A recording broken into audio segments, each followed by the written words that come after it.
Thanks for listening to Wait For It. Before we start the show today, I wanted to ask for a favor that shouldn't take too much of your time. If you're enjoying the show, please rate it 5 stars on Spotify and Apple Podcasts and leave us a good review as well. This helps new listeners find the show and helps us to grow the audience. We appreciate you so much. So many of you have reached out and shared how the show has resonated with you, and I've really enjoyed hearing from you. With that in mind, we're planning to do a mailbag episode, which is where we respond to some of your questions and stories in an actual episode. So if you have a question or want to share some of your experiences with weight, please email us at wait@ohitsbigron.com. Again, that's WEIGHT@OHITSBIGRON.com. That email is also in the show notes. And with that, let's start the show. Wait For It is a show about the way we feel about our bodies. Consequently, each episode may include references to gaining and losing weight, eating disorders, weight loss surgery, and weight stigma. If these topics are triggering to you, please take care while listening. We have links to support resources for anyone who may need them in our show notes. Wait for it.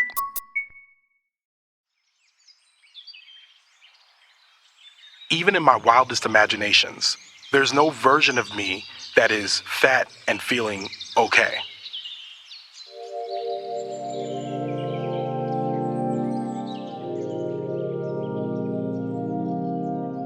I never envisioned myself as fat in the future.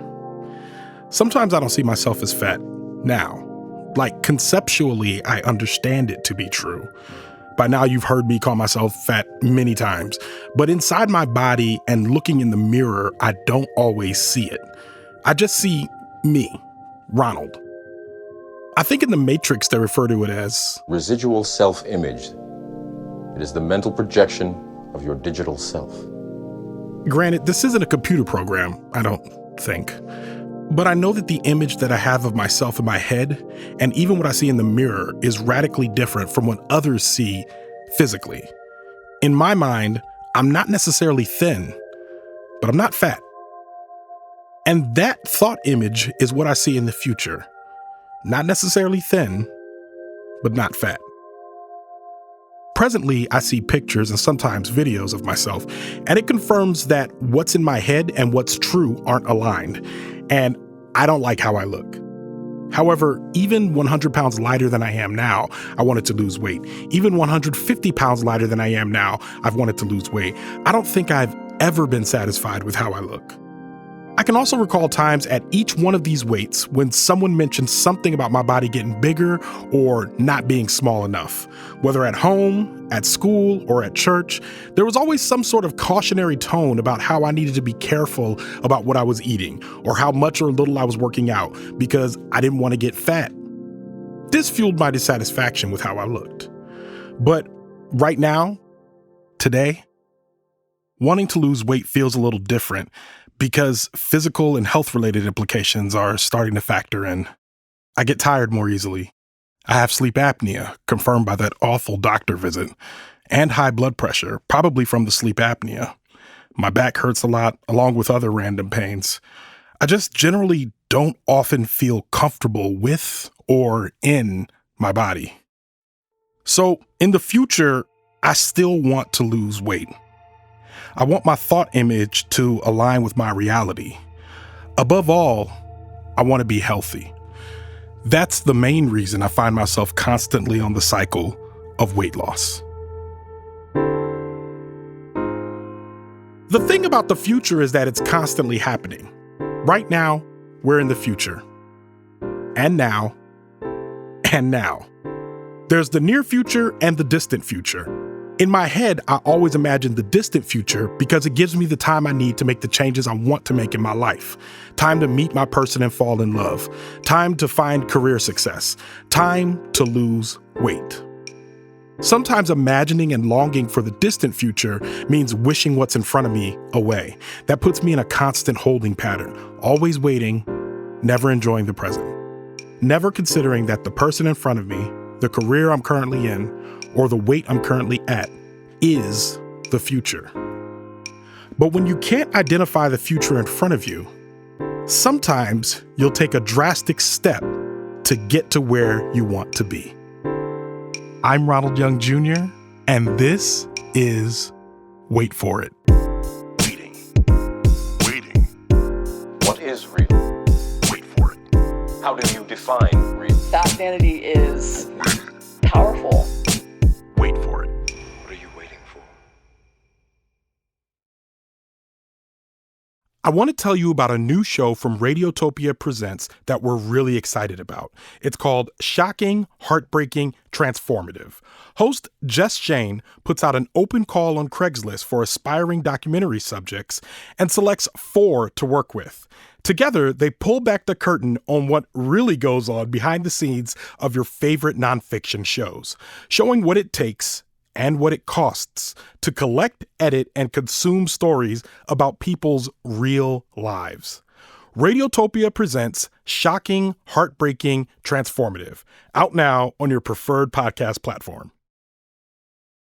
Wait for it. I talked to my doctor a long time ago and said, look, can we agree that BMI is bullshit? And she said, yes. And I said, great. And she said, can we agree on some markers for health that we will use to quantify the state of your health? And I said, yes. And so those were blood glucose and blood pressure and, some of these things that are commonly checked for in physicals. And for a while, I was good. That's my friend Caroline. My name is Caroline Hamrick. I'm the deputy director of a nonprofit.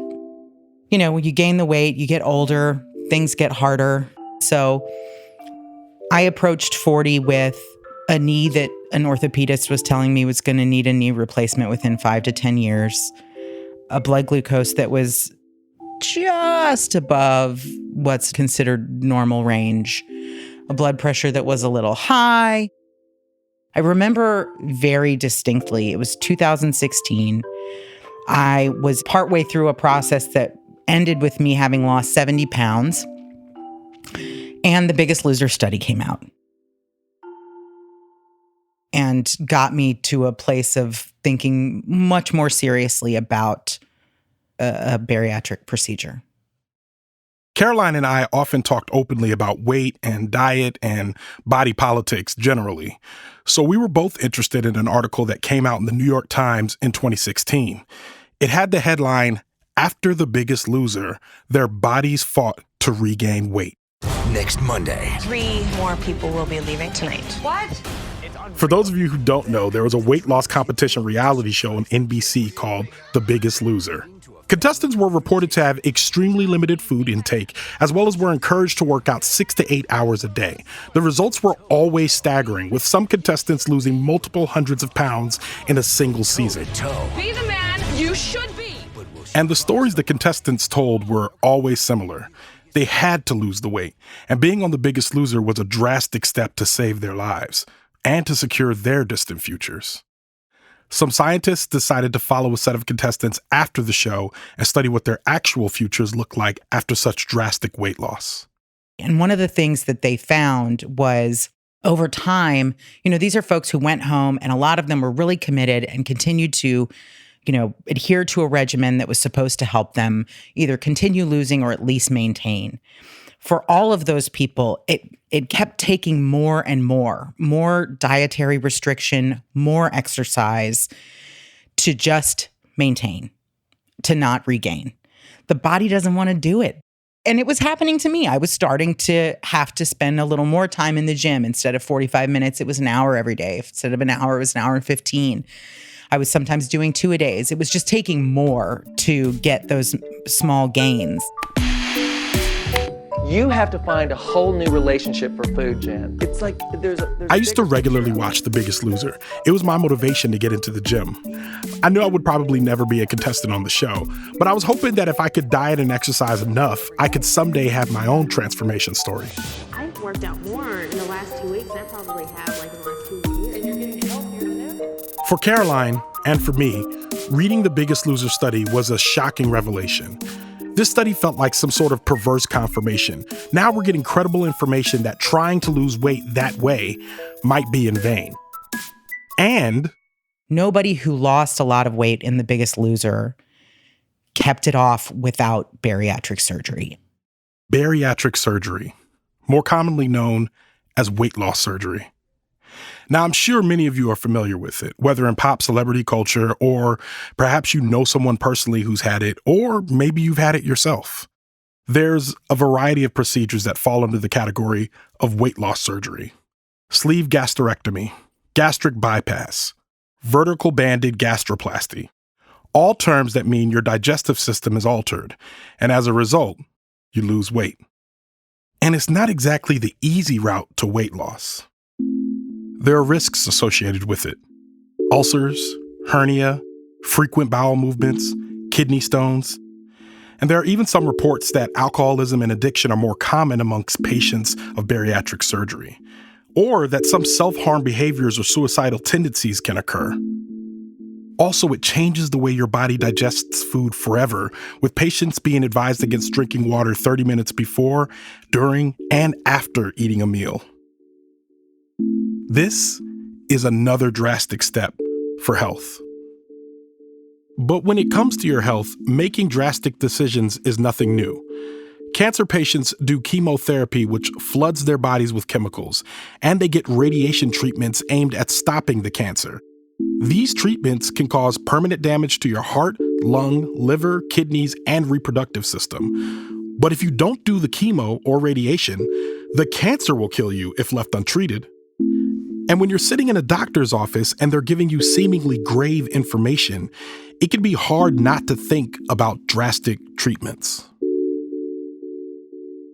It was a routine checkup. Doctor weighed me and said, whew, no, that's too many. That number is way more than a normal number. That's my friend Michael Jefferson, also known as Mass Potential. He's an IT professional and he also makes beats. Some of the music you've heard on the show is from him. He continues talking about his doctor visit. And I was like, well, yeah, duh, that's how I've been my whole life. And he's like, yeah, but see, I don't think you understand that it's dangerous, right? Like you may not be having problems now, but you will, and you're going to have them quick, right? It's going to be like, ow, my knee hurts, ow, my back hurts, ow, I'm dead, right? It's like, it's not going to be gradual. And so one of the things he recommended to me is he's like, you may want to consider weight loss surgery.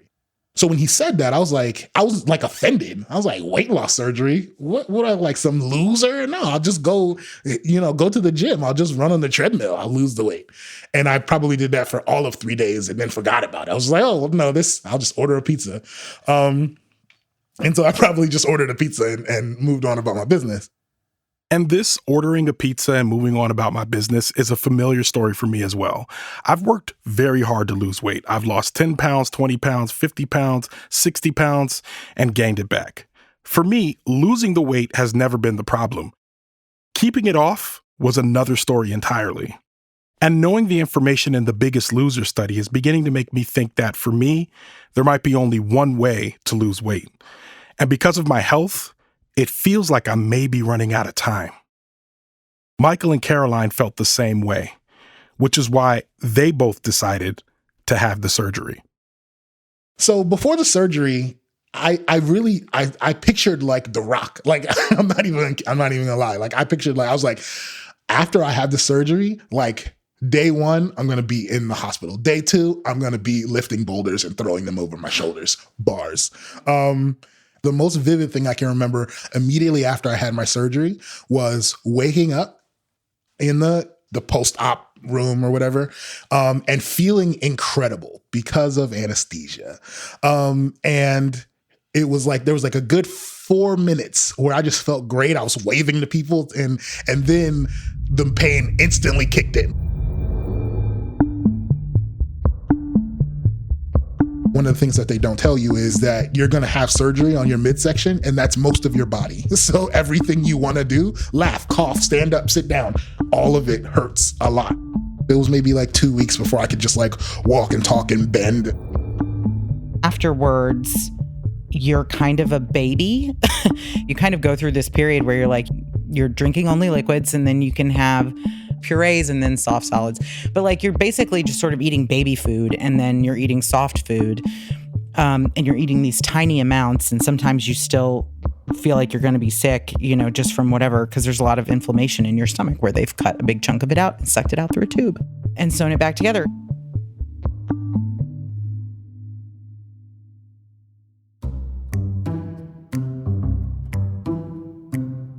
Caroline and Michael both eventually recovered.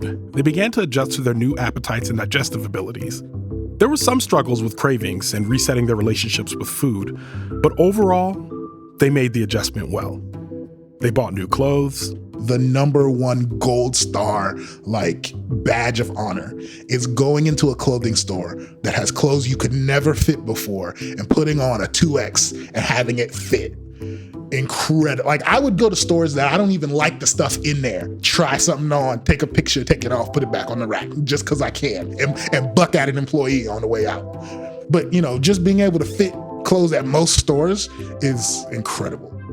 They became aware of the new way they were being perceived, or not, by others. Just moving through the world either unnoticed in a good way because I'm not standing out, or even positive attention in some ways.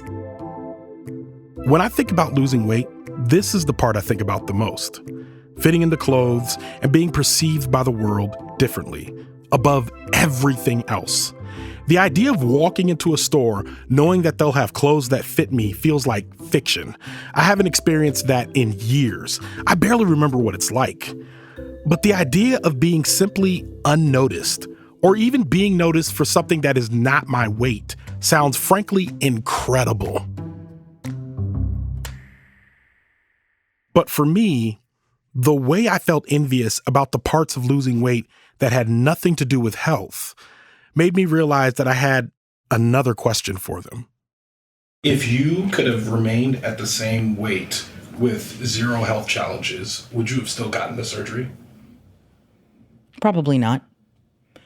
If I could have stayed at my same weight, but not faced any sort of pre-diabetes, not been dealing with this, these dire predictions about my right knee needing to be have a knee replacement. If I could have lived my life in that body with my markers of health agreed on with my doctor, good. I don't think I would have.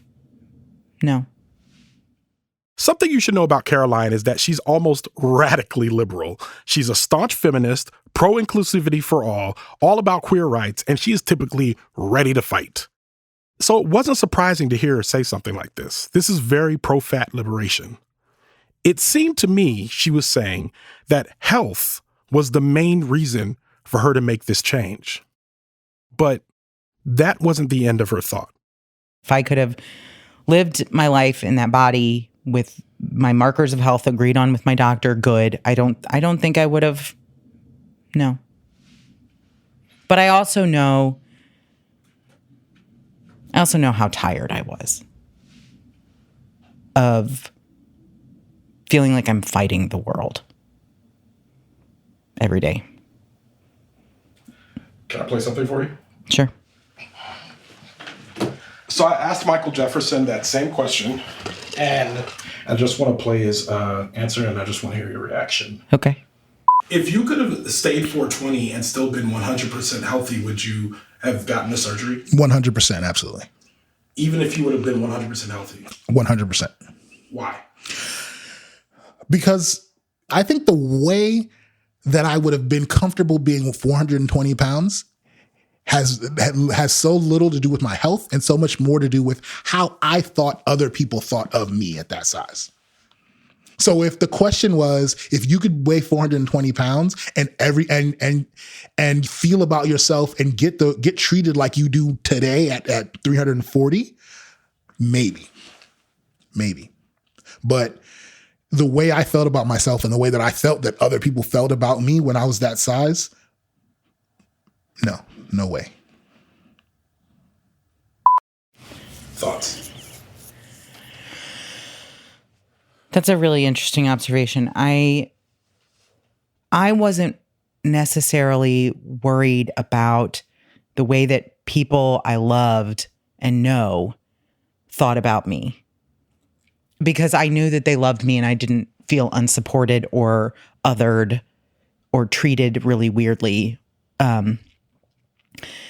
And I didn't really worry about the way that strangers thought negatively about me because they're strangers. And I have not had any fucks to give those people in a very long time. Now, you did just say you were tired. I was tired of fighting the world. I was tired of, yeah. And it feels similar to that. Does it? It doesn't feel the same, but it does feel similar to that. When he said that, I agreed with him. And I agreed with him because I think especially when you identify as a fat person and you have a lot of fat liberation and all that stuff going on around you, your initial reaction is that I should be able to exist in this space as whatever. But a lot of times it just feels like the world is not giving us a break in a very specific way. Correct. Like sometimes I say, like, knowing everything I know now, I would always choose to be black. Yeah. But if you told me sight unseen before I was born as a baby, all right, you have a choice. You can either, go through life relatively easy, have a lot more choices, or your life's going to be a lot harder. Which one would you choose? The easier one. Yeah. And then we'd all be born white men. Yeah. So I guess what I'm saying is, like, listening to him say that, it made me automatically realize that it's a sad reality, but our tendency is to blame ourselves. And I still think that this is one of those things where I was like, no, I think the world needs to change. Mm-hmm. Like there were so many little daily indignities thrust upon me. Like my old sofa was just fucking dented and I hated the way it looked and I hated how it creaked underneath me. I think that the question is a little different. The question that I was answering was a little different because it's like, if I could live in that body without negative health impacts and without some of those kind of everyday bullshit, beat you down, nonsense microaggressions or even aggressions, would that then be the thing?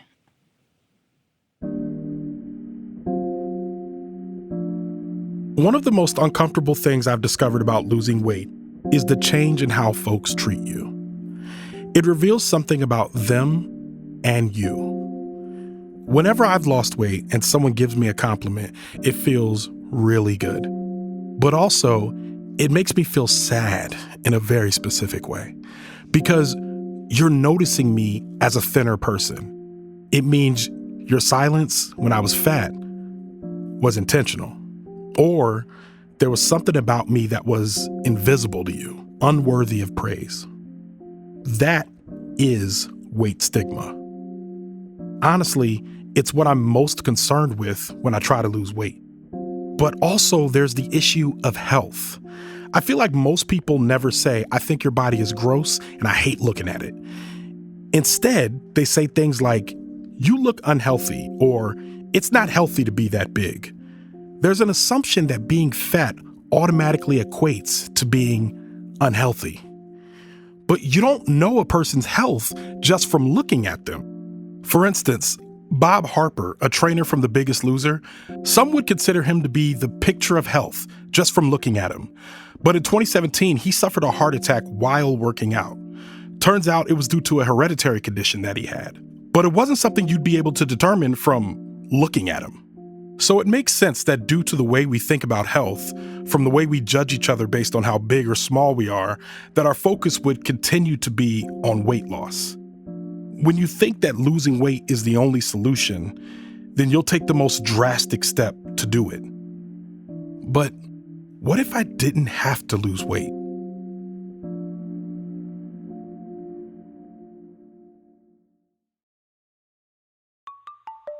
Hello, Wait For It listeners. I hope you're enjoying the show. And I want to invite you to check out another Oh It's Big Ron Studio show called Leaving the Theater.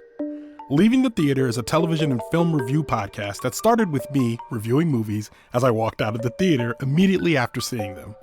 It's now expanded to include me reviewing television and streaming titles on my couch as well. These are the freshest take on what we just watched, and it's a lot of fun.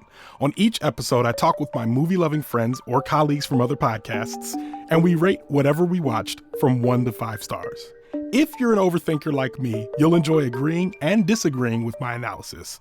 Again, that's Leaving the Theater, available everywhere you listen to podcasts. Wait for it.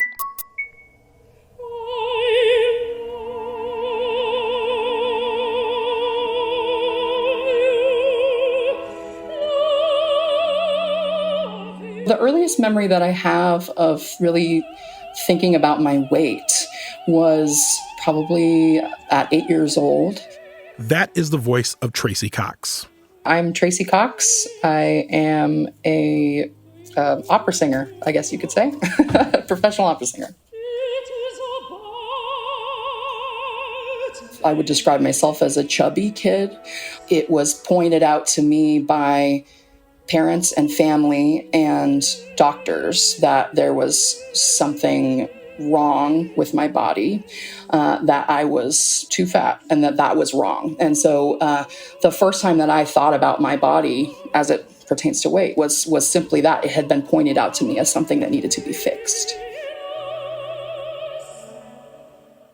My hardships really came from my parents, from my family, and the kind of authority figures that I trusted. My food was monitored. I was kind of put on a diet early. I was put on an exercise regimen. It was just always up for discussion. It was always something that was central to who I was and something that adults felt like they could talk about with me. That definitely contributed to me ending up developing eating disorders, me having a very kind of negative relationship with my body for many years. Despite the negative relationship she had with her body, Tracy found solace in singing. She loved to sing and was very talented at it. She wanted to do musical theater or be a pop singer. But as a teenager, she went to her first opera with her mother. Something happened for Tracy. It was like, boom, just light bulb moment for me. And I had no idea what was involved, but I just knew I could do it. I was like, oh, I can do that, which is like kind of hubris for a teenager. Maybe it was teenage hubris, but Tracy had the talent to back it up. So she set to work developing her voice so that she could someday live her dream of being a professional opera singer. I went to UCLA on a full ride, and then I did grad school there as well. And then I went straight into what's called a Young Artist Program, which is the apprenticeship that is an entree into the professional world. And I did that at Los Angeles Opera. Tracy was moving through her career successfully, but her feelings about her body never went away. And now that she was an apprentice, she found herself in a position where those feelings were being validated in all the wrong ways by people in authority who supposedly had her best interest at heart. Once I kind of grew out of parents being able to control what I was eating and how much movement I was getting and what I should be doing to work to be smaller, then that authority figure kind of transferred to my teachers and mentors in show business. So in that period of my life, I was just trying to get approval. I was trying to impress the important people around me, by doing whatever was asked of me. And it's very much that idea that you owe your talent a small body. And so I really believed that, especially throughout my apprenticeship when I was first getting on my feet professionally as an opera singer. I really believed that I was doing myself a disservice by continuing to be in a fat body. I remember one time an older woman once looked at me and said, "You're too young to have all of that," gesturing to my body. I was just existing at that moment. I wasn't even trying to do anything. So hearing Tracy say that she was doing herself a disservice by continuing to be in a fat body really resonated with me. It's messaging I've constantly received. It's messaging most fat folks constantly receive, that there's something out there that is out of your reach because you're fat. I thought this the majority of my adult life about myself. It's the story we're told by The Biggest Loser, from our friends and family, and movies and media, that our life won't begin until we lose weight. The dissonance between being very talented and yet being treated like your body is a problem. Like, isn't it a tragedy that this super talented person lives in this fat body, right? I felt that dissonance all the time.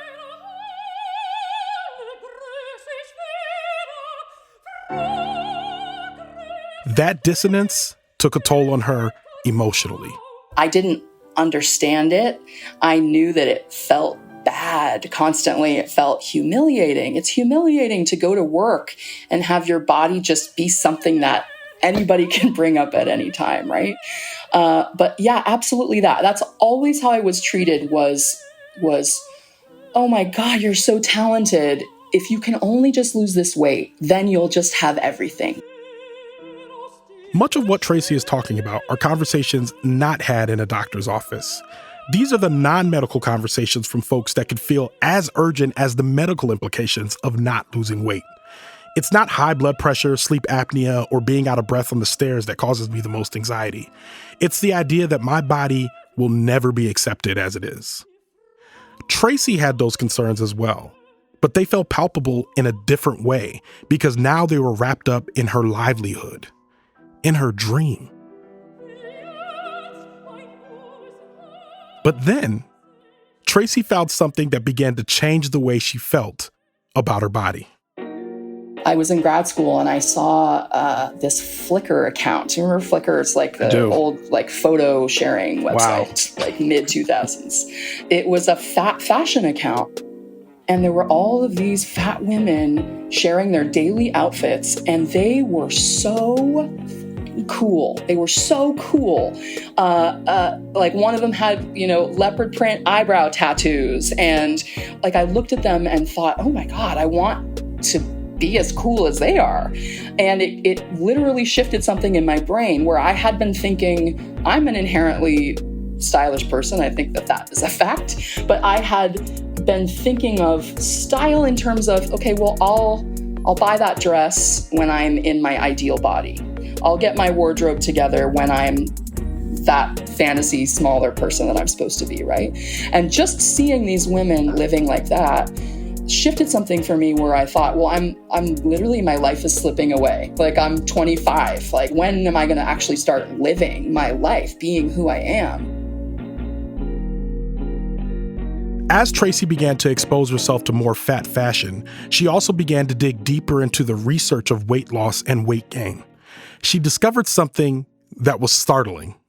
We have over 100 years of research of countless studies that show the same thing over and over again, that for 95% of the population, if you make an effort to intentionally lose weight, you will regain that weight within 2 to 5 years. And for 2/3 of those people, they will gain more. They will gain back more weight. And that research really lined up with my own experience, where I would lose some weight, gain back more, lose some weight, gain back more. Tracy was as familiar with the weight loss cycle as I was.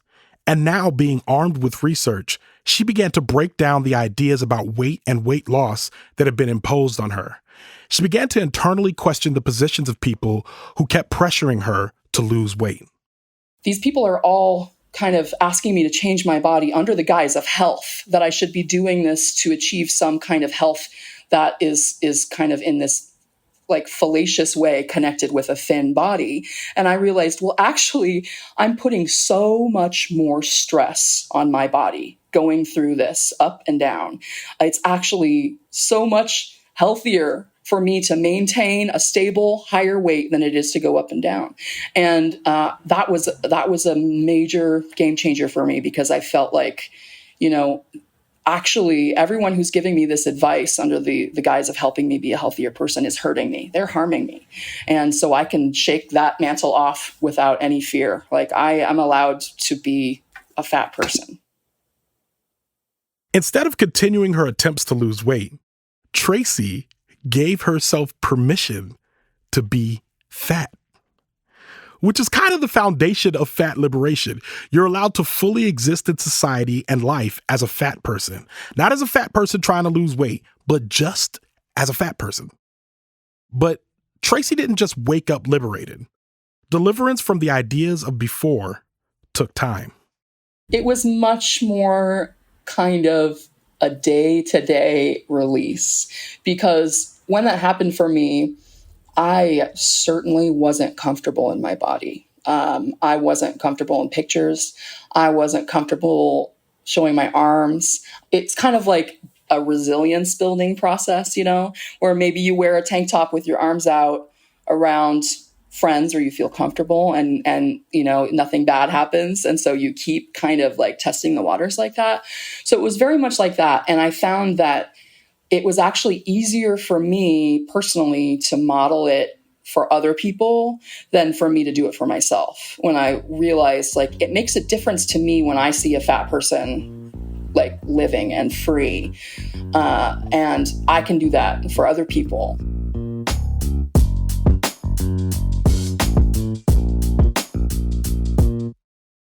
Can you tell me a story about a moment when you put on an outfit and you were like, I'm here. Say something about this.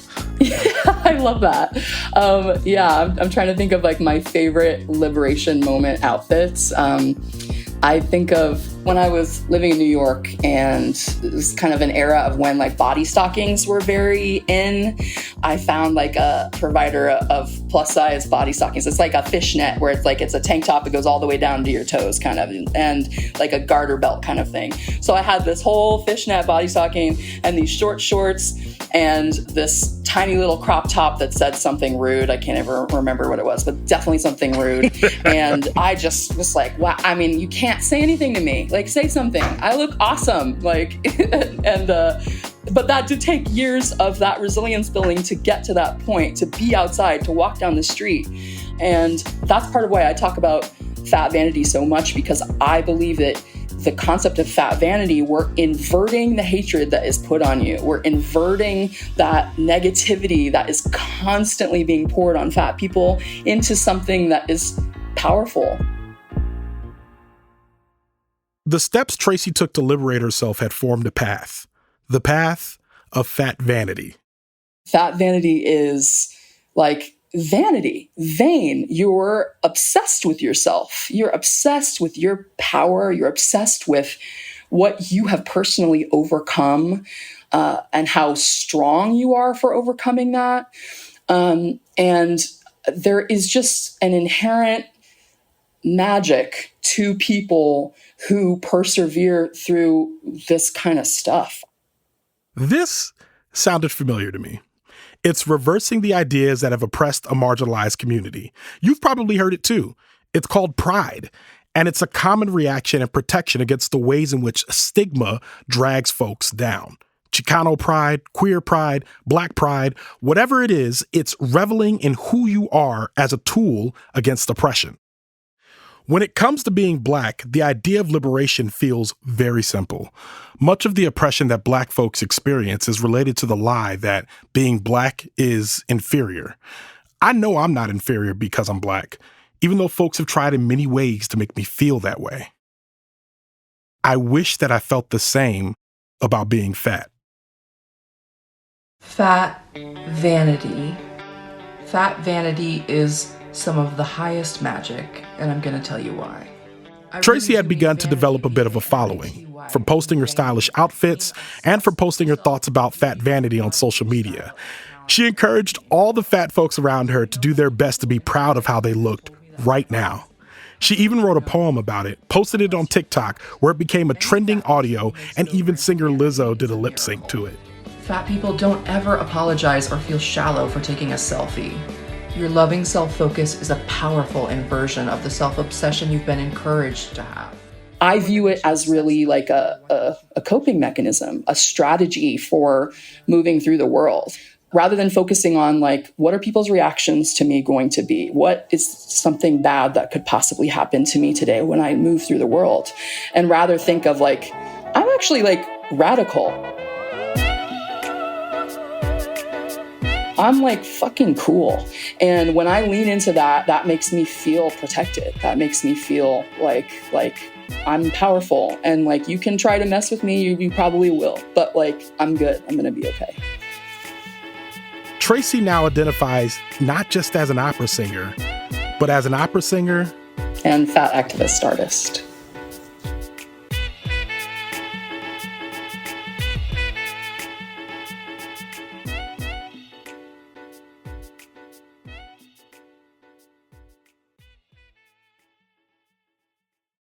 Earlier, I asked Michael and Caroline a question.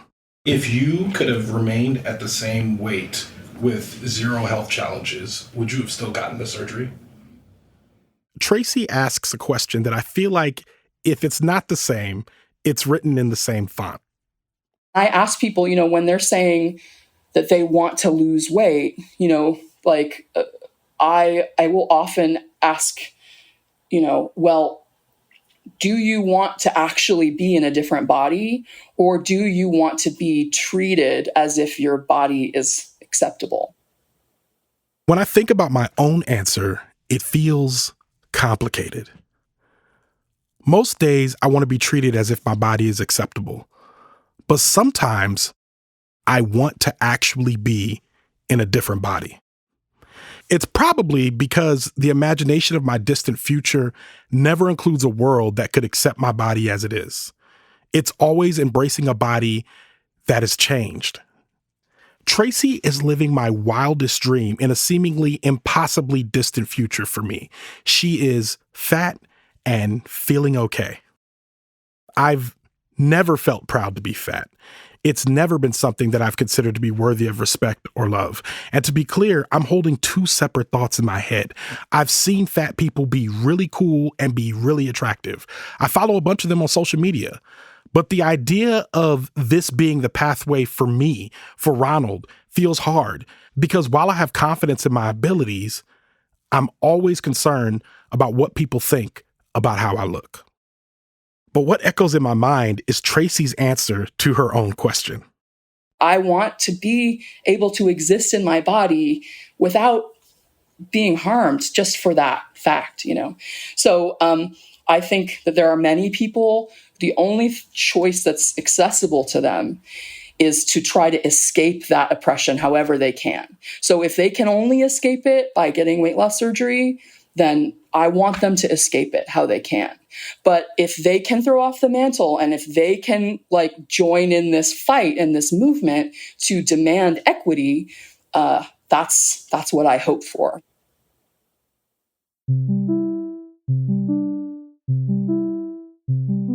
I asked Caroline, Michael, and Tracy to tell me how they saw themselves in the future. In the future, I hope to see myself as still a little thick because I like that about myself, but also with my original knees, as long as I can keep them, just able to experience the life that I want to experience, especially from how my physical body interacts with the world standpoint. When I think about the future, I'd say this: as long as I never get much bigger than I am now, I'll be a happy camper. I wish for myself just continued peace with my body, continued access for my generation of artists. I wish all of that to continue, all of the momentum that we have built in making fat people more mainstream, so to speak. I hope that just continues in this exponential way that it has been, especially in the last few years. I haven't decided what my future holds physically, but in front of me, there appears to be two paths. I either get into a different body, or I liberate myself and demand that my body is treated as acceptable. On one path, maybe I actually beat the odds and succeed at losing weight and keeping it off. Or maybe I get weight loss surgery. Maybe I fall in love with someone who loves the way I look then. Kids, family, house, etc. Maybe I see more career opportunities. Maybe more doors open for me. I fit on planes and in booths. I walk into stores knowing everything's going to fit. I see other fat folks and I empathize. But if I lost the weight, so can they. But I get it. I used to be fat. On the other path, I think about my health differently. I get a CPAP for my sleep apnea. I think about food that helps me lower my blood pressure. I buy some bigger shirts. I lead the way in men's fashion for bigger guys. Maybe I'll fall in love with someone who loves the way I look right now, with no notes. Kids, family, house, etc. I fight stigma. I buck at people when they talk reckless to me. I tell all my friends and family to do some research and to get in line with me or get out of my life. I lead a change to make airplane seats bigger and shame clothing stores into carrying plus sizes. I strive to create a world where everyone fits. But I haven't made the decision yet. I don't know if trying to lose weight by any means necessary will ever be off the table for me. And I don't know if I'm strong enough to live above weight stigma. So I'm currently stuck here, still waiting.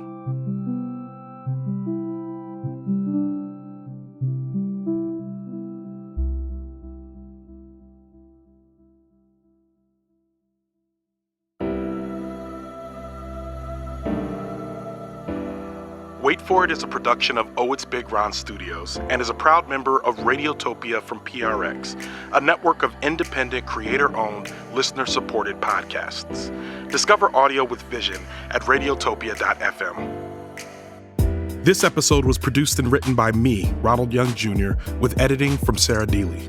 Sound design and mixing from the Reverend John Delore of Starlight Diner. Show and episode art by Heather Wilder.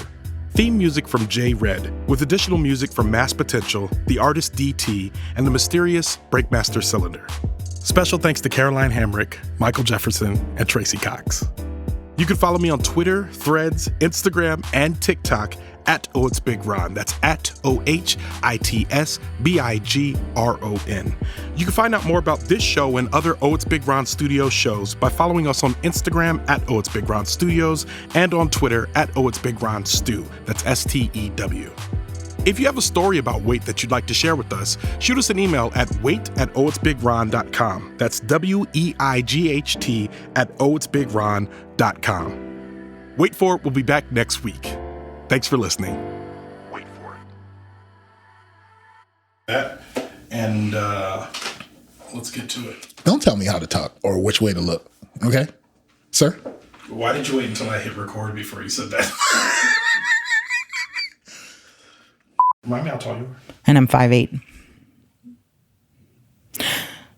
You're 5'9". Sir, I am 5'7.5", but I say 5'8".